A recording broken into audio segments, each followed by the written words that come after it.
Добро утро, почитувани, ве поздравувам во ова нестандардно издание на, да си кажеме, нестандардно бидејќи не се јавуваме од студиото на Телма во Скопје во Карпош 4, туку се јавуваме од селото Пчиња во општина Куманово, каде зад мене се наоѓа мостот кој од надлежни институции уште пред 2 години е прогласен за ризичен и се препорачува забрана за сообраќај, односно за користење на возила. Тука сме со професорот Горан Марковски, декан на Градежниот факултет во Скопје, да направиме визуелен увид како што тоа го нарекуваат стручњаците на овој мост. Зад мене, професоре, каков е вашиот првичен впечаток по ова што го видовте?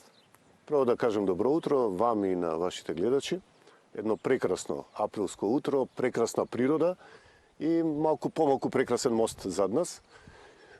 Првичниот увид, оној визуелен, краткотраен, што успеав да го направим пред да почне снимањето, покажува дека има сериозно оштетување на еден од столбовите кои што се во коритото на реката Пчиња, а горниот строј, односно гредите кои што се помеѓу столбовите, столбните места, не се во толку лоша состојба, така што мислам дека и не е некоја голема инвестиција за да мостот се доведе во првобитната состојба.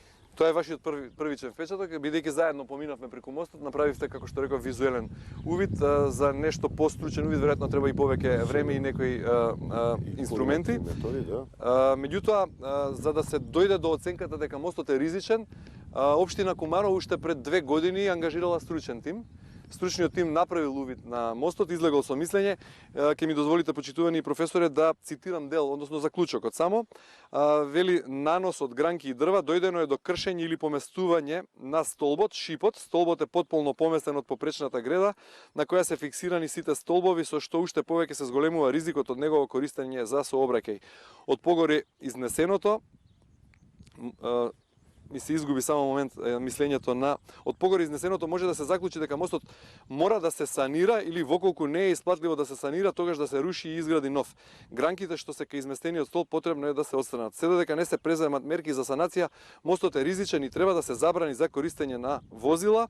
Институт за сеизмички отпорни градби и климатски промени во јули 2023 година го дава ова мислење до општина Куманово како нарачател на увидот. Потоа општина Куманово, како што во телефонски разговор пред оваа емисија ни изјави градоначалникот Максим Димитриевски, го проследила ова мислење на институтот до Дирекцијата за заштита и спасување и до владата на Македонија, од каде се бара финансиска конструкција за проект за санација, односно реконструкција, зајакнување и проширување на мостот на реката Пчиња, но додека тоа се случи, додека почне таа санација, зајакнување и проширување, мостот гледаме дека се уште е во употреба, што на некој начин загрижува, бидејќи институција надлежна се го прогласува за ризичен, проследено е ова до Дирекција за заштита и спасување.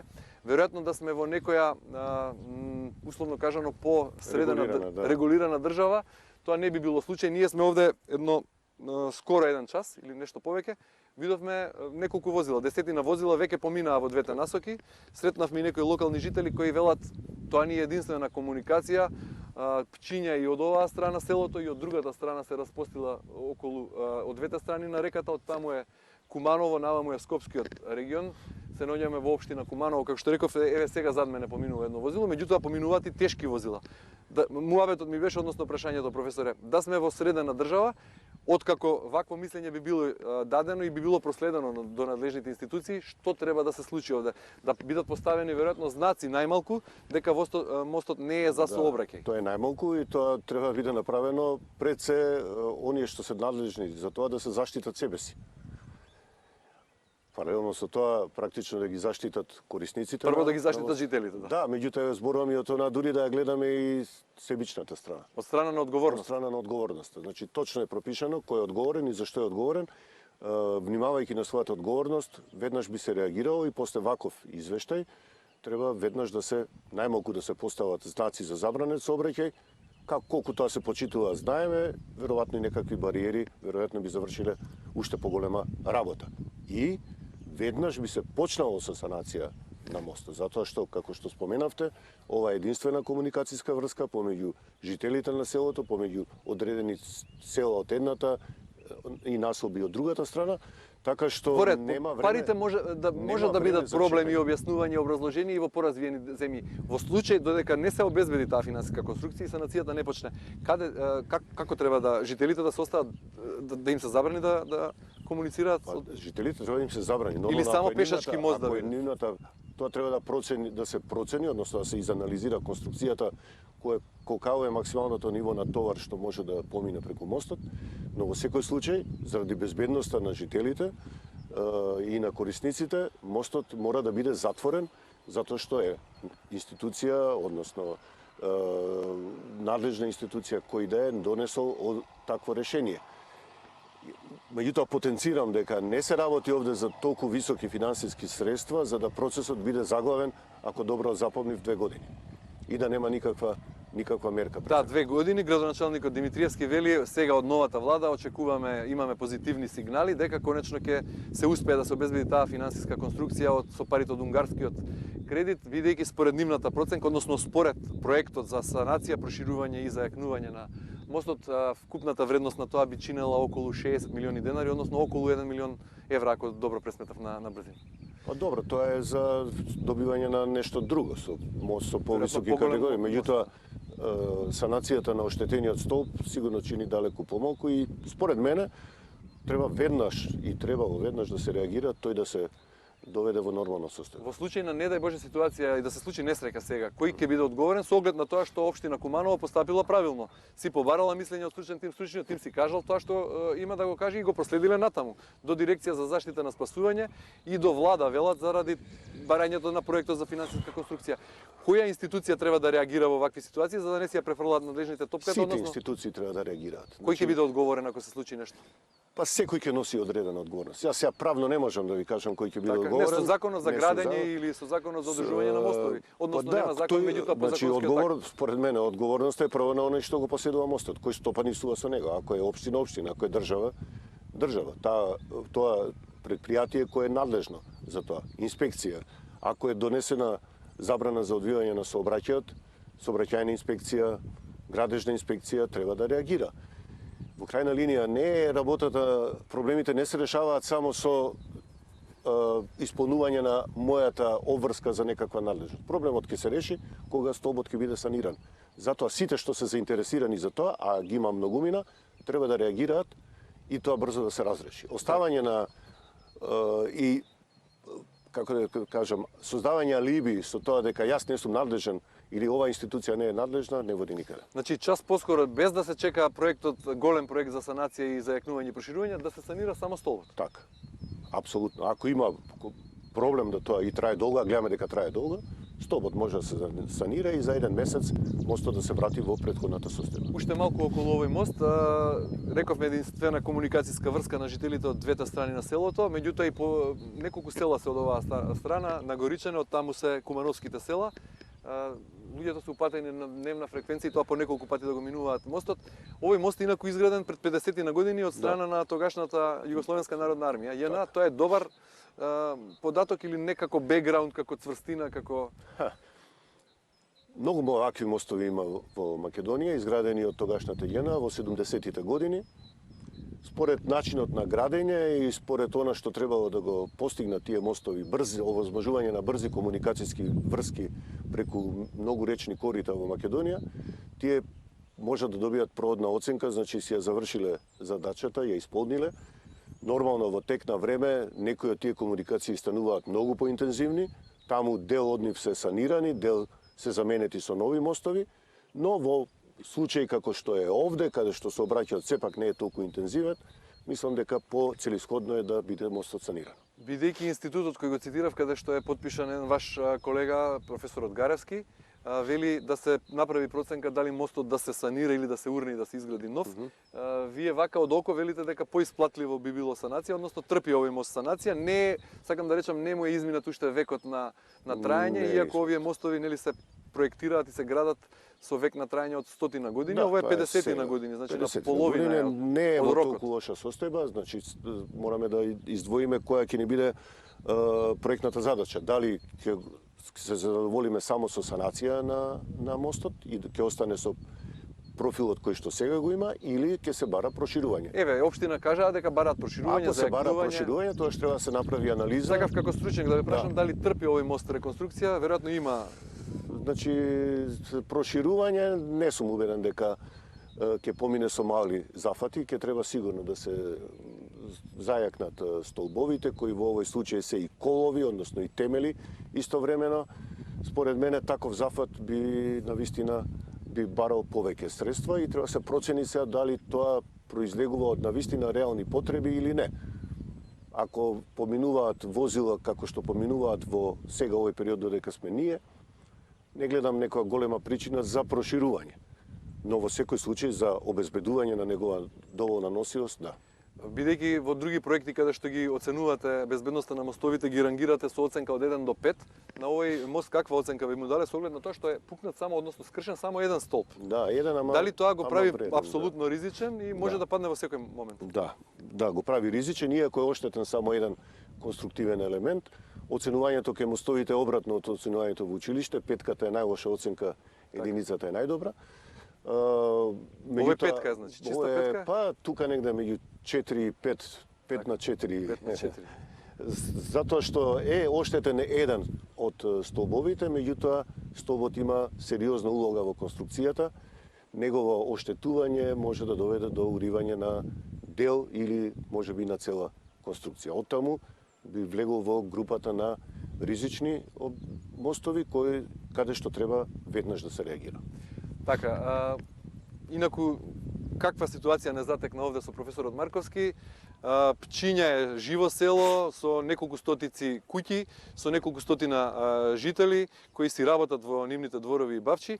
Инаку не успеавме да најдеме отворен локал, ниту да прашаме некој кога стасавме во селото каде е мостот да не упати и да ни даде основни информации, но забележливо е дека има нова убава црква во селото и она што паѓа во очи е дека двете најголеми политички партии имаат партиски штабови во селото во кое не видовме отворен локал, продавница или нешто друго. Сретнавме и дел од жителите, дел зборуваа пред камера, дел не сакаа да се снимаат. Го сретнавме господин Јован кој неколку години, повеќе години живее и работи во странство, меѓутоа во родната Пчиња, во родното место си доаѓа каде што сега има викендичка и еве што тој ни кажа како импресија за мостот зад мене. Добро утро, господине. Како се викате? Представете се во? Ристовски Јово се викам, Чика Јово ме викат сите. Живеете во село Пчиња? Во село Пчиња. Кажете ми за мостот, еве неколку минути стоиме тука, неколку возила веќе поминаа. Безбеден ли е мостот за сообраќај? Мостот апсолутно не е безбеден. Се гледа таму, ако погледаме може и снимка да направите, има 3 стуба скршено. Мостот кој ќе помине голем камион целиот мрда.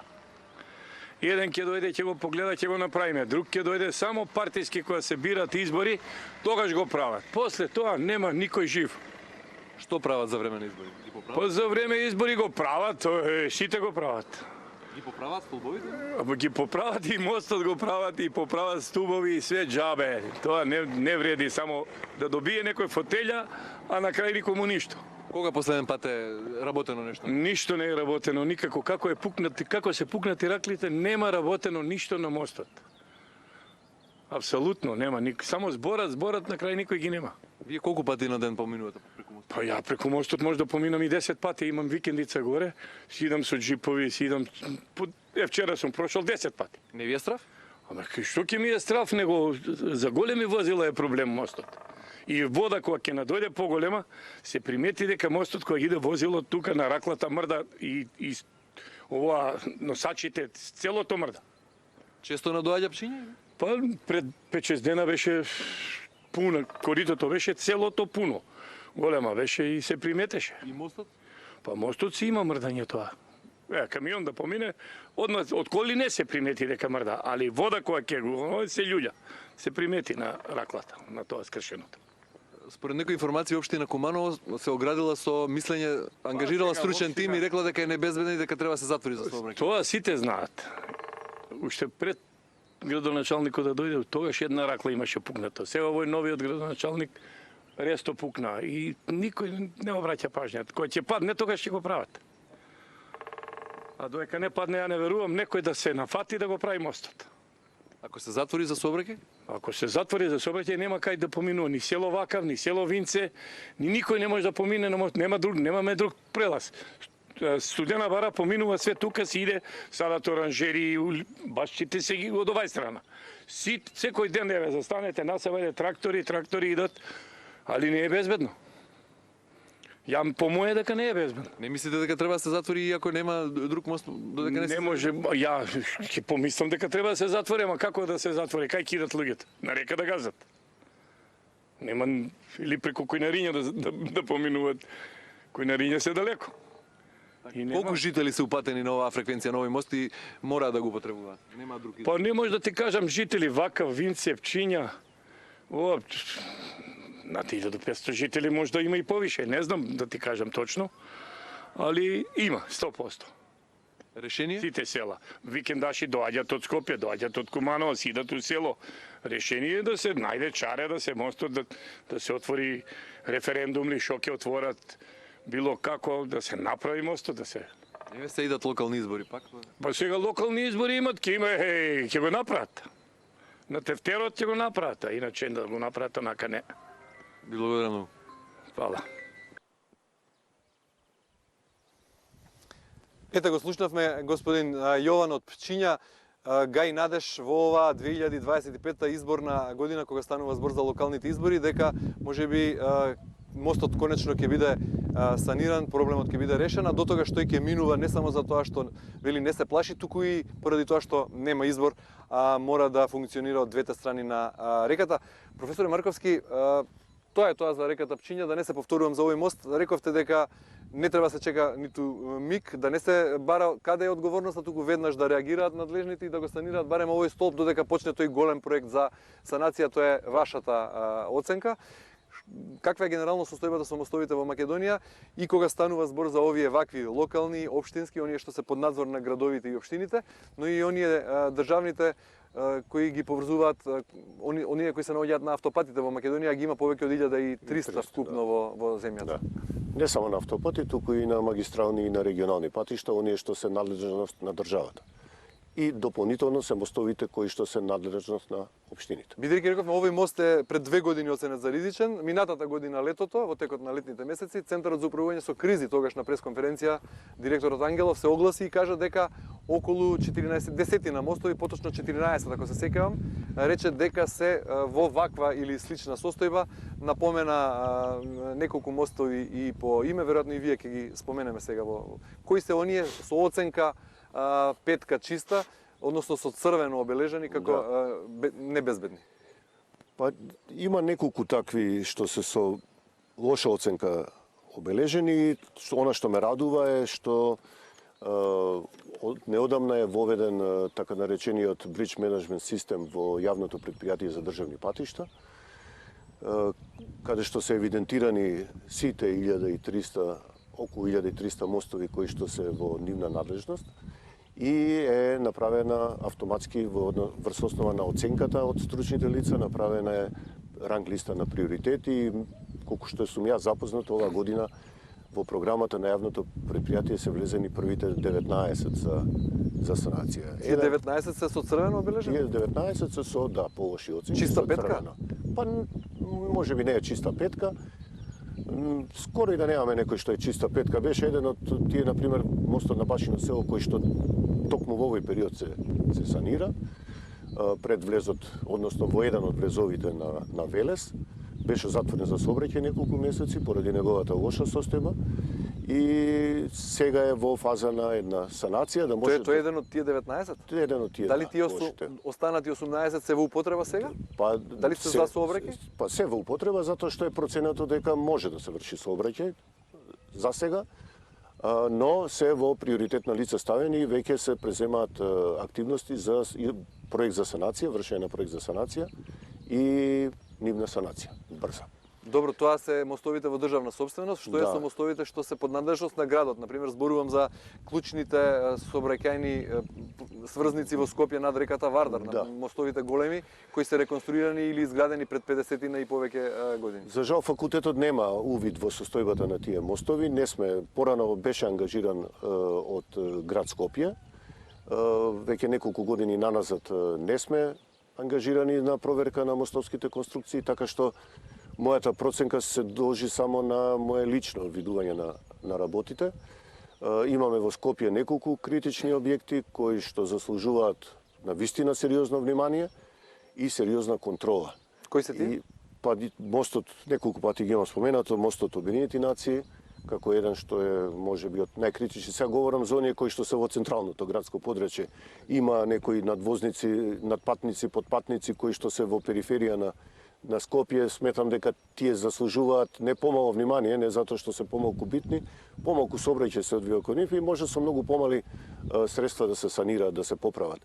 Меѓутоа, овие што се во централното градско подрачје, низ кои што врви голем сообраќај, се многу поризични и многу, како да ви кажам, поинтересни и поважни за нивна контрола. Обединети нации е многу важен, Гоце Делчев е важен од аспект на контрола, кај него е вршена санација. Пред 2 децении, повеќе од 2 децении, тогаш гаранцијата што ја дадоа, кога беше вршена санацијата, беше 2 децении, тие 2 децении поминаа пред неколку години. Така и мора да се вршат и тогаш е донесена одлука да секоја година се вршат контролни геодетски мерења, да се види како мостот се однесува. Јас колку што знам, во последно време нема такви контролни мерења. Значи, вие како човек од селото сте алармирале до надлежните, сте кажале дека и треба им треба и на градските скопски мостови контрола? Сум кажал и официјално и неофицијално? И официјално и неофицијално.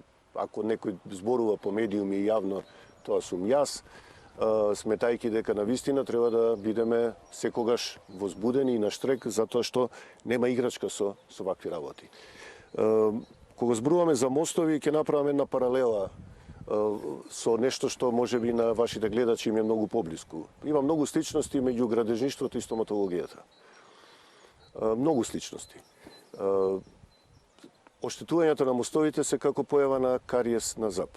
Ако се реагира брзо, поправката е лесна, брза и ефтина. Безболна и ефтина.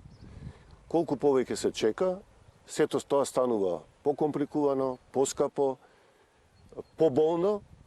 Ако се чека премногу, тогаш доаѓа до многу сериозно губење на забот, во случајот на мостот и така натаму. Така што затоа хигиената на забите е многу важна, исто како и хигиената, односно одржувањето на мостовите. Со многу малку средства, со многу малку напор, ќе ги чуваме здрави и онакви какви што биле на почетокот. Убава е асоциацијата, меѓутоа кога станува збор за стоматологијата, завод во крајна ситуација ќе биде изваден ако е овој мост расипан зап, ако ова падне може да има катастрофални последици. Многу поголеми последици. Дали професоре кога станува збор за мостовите, најдов на интернет вака некој преглед што го направи, освен оние 14 кои ги спомнува директорот на ЦУК Ангелов, а можеби дел од нив се и овие, Секирник во Босилово, во Струмица, Уланци градско, мостот околу во Скопје пред неколку месеци, пред некој период имаше пукнатини на стаклото, со што надлежните рекоа дека не е оштетен. Беше актуелен и Беласица кој беше опожарен, вие ги спомнавте Обединети нации, Гоце Делчев, итна санација. Да, овие другите се што ги спомнал директорот на ЦУК, повеќе во општинска надлежност, а за таквите немаме толку увид. Јас лично и како факултет, освен во случаи кога сме повикани директно од општините. Зошто оние на автопатските делници, мостови кои се оценети како ризични, критични, се со црвено и обележани со оценка 5, се уште во сообраќај? Каква е таа оценка дека може да комуницираат? Да, нема на автопатишта со таква оценка, со лоша оценка. Не се до толку оштетени на автопатиштата зборуваме, нема. Оние што се 19 што ги рековте. Не, тоа се претежно на регионални патишта, по некој на магистрален пат, меѓутоа на автопатиштата немаме такви оштетувања за да мостовите бидат означени како критични, што не значи дека не треба веднаш да се санираат или поправат онаму каде што е констатирано оштетување.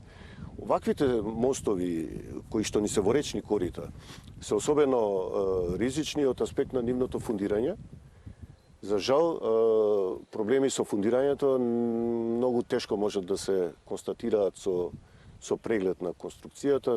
Тука треба искусен тим кој што може врз основа на одредени манифестации на мостот да заклучи дали има подкопување на темелите или не. До подкопување на темелите доаѓа како причина на лошо избран начин на фундирање, односно на темелење, и секако од неконтролирано црпење на чакал од речните корита, што може да биде сериозна причина за оштетување на мостовите. Да. Не би сакал сега да внесувам немир меѓу гледачите, меѓутоа сакам да ја прашам, ако мостови паѓаат во нормални земји, оние што ги нарековме посредени, се случи тоа минатата година во САД, падна мост во Балтимор. Претходно го паметиме она во Дженова во Италија. Колегата Наум Пуленџовски зад камерата направи една асоциација исто така кога дојдовме и кога го вида мостот рече мостов е огледало на државата. Дали ние достега имаме среќа со оглед на тоа што има обврски законски предвидени елементи како еден мост треба да се одржува и на колку време да се санира. Јас најдов во законот за градење член 34а кој упатува на времен или сезонски и периодични прегледи на мостовите, каде што се прави прво визуелен, меѓутоа потоа и стручен и надзор со инструменти. Так. Имаме ли ние механизми, инструменти, се прави ли тоа како што треба да се прави со законот, или како што велам, имаме среќа со оглед на тоа, со оглед на капацитетот и на професионалноста на институциите? Да. Терминот среќа треба да го исклучиме од градежништвото, затоа што не можеме да се ослонуваме на среќа, туку само на конкретни податоци, односно анализи кои што со голема веројатност ќе не доведат до вистинската состојба на мостовите. За да се утврди состојба на мост, на вистина треба и добра екипираност, но и големо искуство и знаење. Не е едноставно да се каже и да се донесе одлука дали мостот може да служи за сообраќај или треба да се затвори. Едното и другото со себе носат компликации и ризици. Имаме инструменти, има например државното предпријатие за патишта, има специјално возило кое што служи за мониторинг на мостови, одамна го имаат повеќе од 20 години, ама за жал досега стоеше еден долг период затворено во гаража. Во нивните гаражи во Петровец. Сега покренавме иницијатива заедно со сегашниот директор на јавното предпријатие да се тоа возило пушти во употреба, односно да го вратиме во употреба, затоа што прегледот на мостовите со него е многу полесен. Факултетот обезбедува, постојано се обидува да набави опрема која што е посовремена за преглед и проценка на состојбата на мостовите, и тоа треба да биде еден процес кој е постојан, значи континуиран. Но она што го споменавте вие, редовно 2 пати годишно да се помине преку мостот и да се исчистат сливниците, дилатационите спојници, значи пред почетокот на зимската сезона и после, значи во овој период, второто, ќе ни заштеди многу средства. Добро, професоре, со оглед на тоа што времето за нашата емисија истекува, би сакал на крај да ве прашам, мостовите се тема и ќе зборуваме и во иднина, со намера и со цел да алармираме, односно да допреме до надлежните да си ја вршат работата за да не ни се случи некоја несреќа. Падна вчера таван, покрив во Санто Доминго, голема несреќа се случи во Доминиканската република. Како е можно тоа да се откачи цела кровна конструкција и да падне?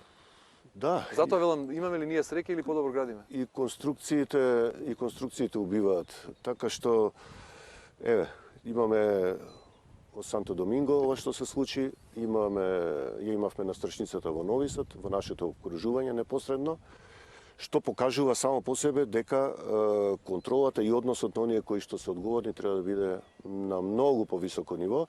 Некогаш конструкциите без најава го спаѓаат, односно ја губат носивоста и прават штети непроценливи, како во двата случаи. Значи, затоа надзорот тука и во Македонија треба да се работи повеќе на надзор? Во првиот случај што ми е многу попознат, односно со Нови Сад, мислам дека затајува малце така системот и будноста околу тоа, околу потребата за контрола на таа конструкција. А во Санто Доминго, ако добро помнам од она што го читав, имало 2 реновирања во 2010 и 2015 години. Тоа значи дека според мене не биле направени онака како што треба. Некој зател, дали изведувач, дали надзор, дали некој друг, меѓутоа очигледно дека човечки фактор е во Во прашање. Македонија треба се засили надзорот на градежните Апсолутно, објекти? апсолутно, затоа и говорам цело време, значи нема играње тука.